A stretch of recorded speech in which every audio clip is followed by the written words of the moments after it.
ঐশীর সাথে আকাশের রেজিস্ট্রি হয়েছে আজ 15 দিন হলো। পাত্র কন্যা দুপক্ষ মিলিতভাবে বেশ ঘটা করে অনুষ্ঠানটা করেছে। তার পরের দিনই আকাশ ব্যাঙ্গালোরে কর্মক্ষেত্রে ফিরে গেছে। 3 মাস পরে মার্চে বিয়ের দিন ফাইনাল হয়েছে। ঐশীও কলকাতা থেকে ব্যাঙ্গালোরে বদলি নেওয়ার জন্য অফিসে চেষ্টা চালিয়ে যাচ্ছে। সবই ঠিক চলছিল। শুধু একটা ব্যাপার নিয়ে ঐশীর মনের খচখচটা চোখে বালি পড়ার মতো কিছুতেই যাচ্ছে না। একমাত্র মেয়ের বিয়ে নিয়ে বাবা মা এতটাই মেতে আছে যে এর মধ্যে এসব চিন্তা তাদের মাথায় ঢোকাতে ঐশীর ইচ্ছে করছে না। আর মাত্র 3 মাসের পরিচিত আকাশকেও এখনই এসব জানাতে কেমন কুণ্ঠাবোধ হচ্ছে ঐশীর। আসলে ঘটনাটা সামান্য নাকি জীবন পাল্টে দেবার মতো অসামান্য কিছু, সেটা ঐশী এখনো নিজেই জানে না। আইনি বিয়ের একদিন আগে আকাশ দেখা করতে চেয়েছিল ঐশীর সাথে। শাড়ি পরে আসতে আবদার করেছিল। ঐশী সেদিন অফিস ছুটি নিয়েছিল। তারপর সারা দিন আকাশের কথা ভেবে হলুদ, লাল, বিষ্ণুপুরি সিল্ক আর হালকা সোনার গয়নায় নিজেকে অপরূপভাবে সাজিয়েছিল।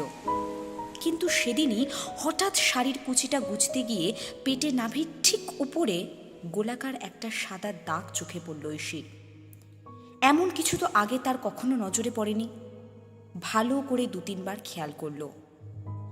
বেশ কিছুটা জায়গার রং পুরো ফ্যাকাশে হয়ে গেছে। সেই থেকে এই ব্যাপারটা ঐশীর সব কাজের মধ্যে মাছের কাঁটার মতো বিচ্ছে। তারপর থেকে দিনে যখনই সময় পেয়েছে জায়গাটা লক্ষ্য করেছে ঐশী। এই 15 দিনের মধ্যে সাদা দাগটা আয়তনে বেশ বড় হয়েছে। রংটাও আগের থেকে বেশি সাদাটে হয়েছে। ঐশীর চিন্তাও গভীর থেকে গভীরতর হচ্ছে। তার চিন্তিত ভাবটা মায়ের চোখেও ধরা পড়েছে। কিন্তু বিয়ের আগে সব মেয়েরই এমন হয় এই ভেবে উড়িয়ে দিয়েছেন তিনি। আকাশ এখন দিনে অনেকবার ফোন করে। সদ্য বিয়ে করা বউয়ের প্রতি তার দায়বদ্ধতা ঐশী বেশ টের পায়। আকাশের স্বপ্নের শেষ নেই। সে তার সব স্বপ্ন ঐশীকে উজাড় করে বলতে চায়।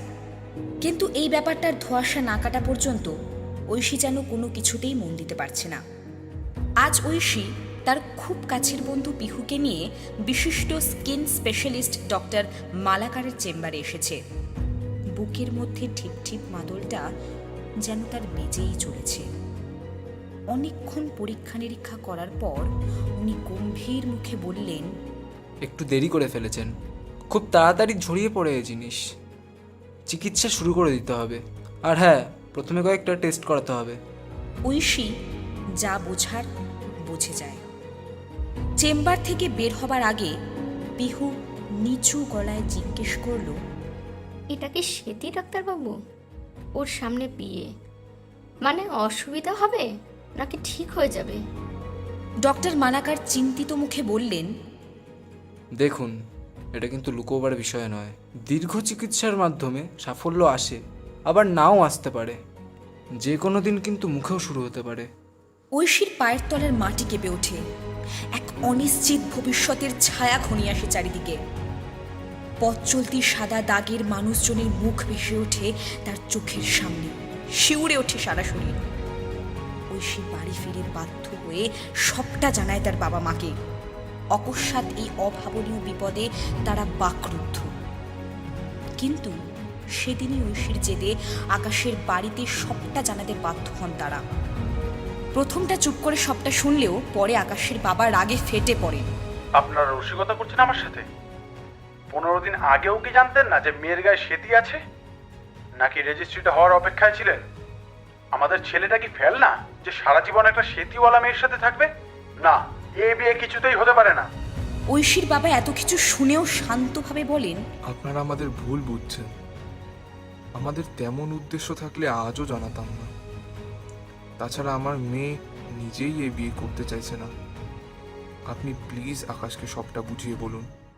এরপর কি করণীয় তা না হয় আপনারাই ঠিক করুন। ফোনটা কেটে দিয়ে কপালে হাত দিয়ে সোফায় বসে পড়লেন ঐশীর বাবা। ঐশীর মা এক দৃষ্টিতে তাকিয়ে আছেন। তার 2 চোখ বেয়ে নেমে আসে জলের ধারা। ঐশী এখনো ঠিক নিজের ভাগ্যকে বিশ্বাস করতে পারছে না। এমন ঘটনাও কারোর জীবনে ঘটে? তবে কিছুতেই সে আকাশের জীবন নষ্ট করতে পারবে না। তাকে সে ঠকাতে পারবে না। কিন্তু আকাশের মুখোমুখি হবে সে কেমন করে? না পাওয়ার আক্ষেপে হাহাকার করে ওঠে ঐশী। কি বলবে সে আকাশকে?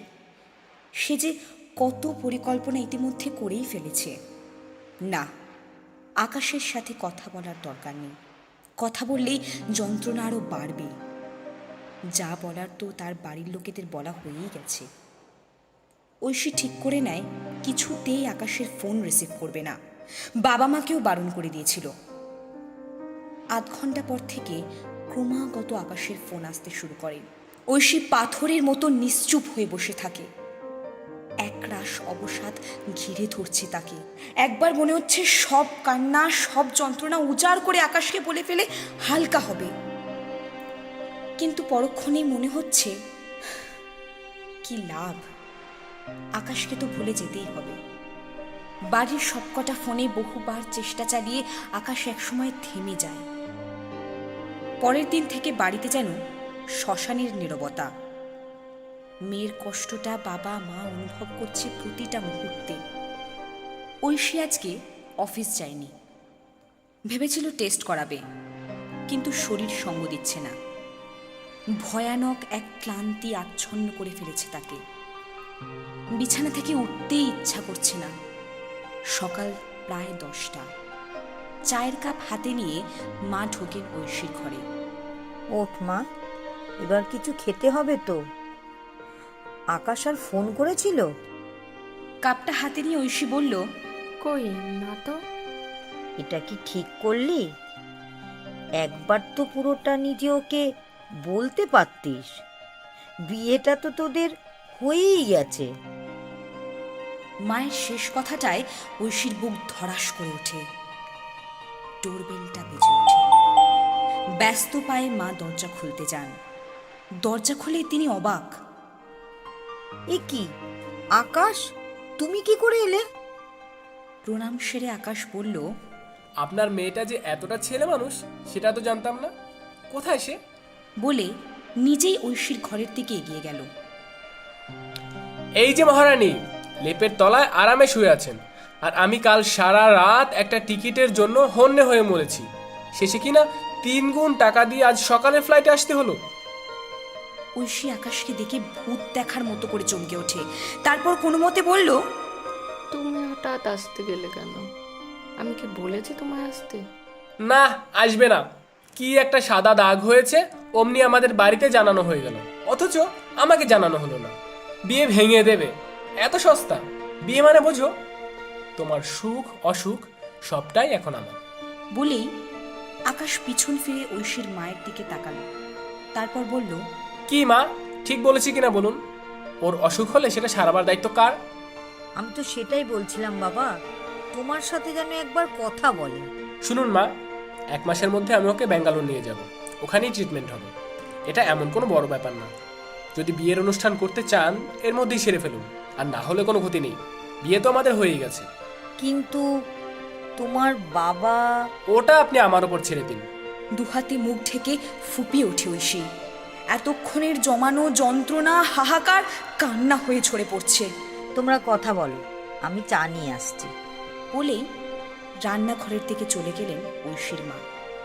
আকাশ এগিয়ে যায় ঐশীর দিকে। তারপর ওকে দুহাতে খুব শক্ত করে জড়িয়ে ধরে।